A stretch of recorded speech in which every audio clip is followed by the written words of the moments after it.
a little bit at a time getting this done. So we're working on this rat's nest of fuel lines today. So there's the return, there's the feed. Going to retain the quick disconnect stuff, which is great. And well, I really need to retain a lot of this stock fuel lines because we've got all sorts of apparatus just coming off of everything.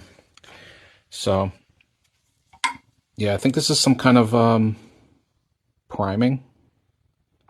Looks like a fitting for an air conditioning system, so I think you would, it's on the fuel feed, so you probably can prime the system if it runs dry.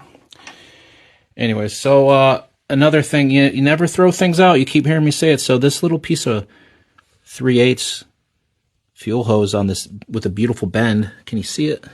Yeah, I don't know. It's from something, and now I'm using it here. The CP4 pump comes straight out the top. CP3 comes out here, so I'm going to utilize that. Interesting. The CP3 pump only has a 3/8 barb on the back of the pump. I verified, and that's what came with my kit, so it's what it is. But the CP4 has a 7/16. I think it's metric. I think it's 11 mil.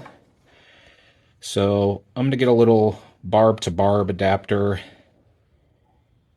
and we'll go here to here with some rubber hose, and yeah, that'll work out good.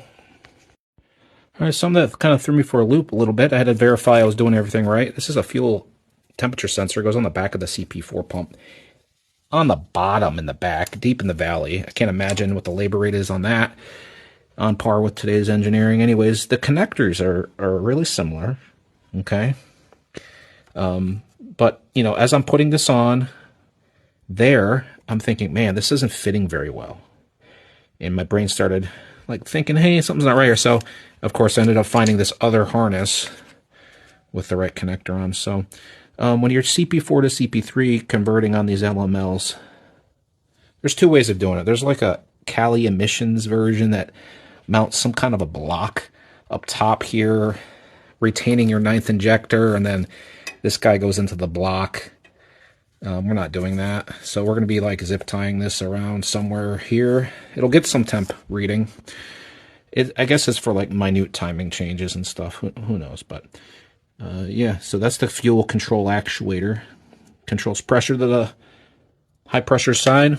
But yeah, last bit I'm trying to figure out, and I'm getting a little bit of analysis paralysis here, but we're underneath the back here.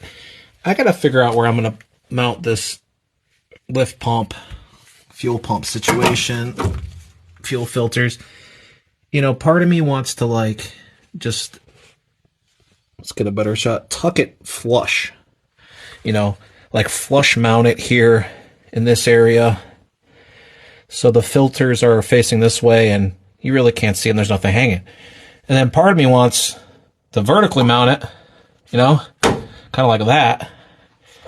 And let the filters dangle under the bumper. Kind of like dragging a set of balls on a on a trailer hitch, you know? It'd be kind of cool to see these filters hanging out the back, right? So, yeah. Give me your input on what I should do. Flush mount or ball hanging.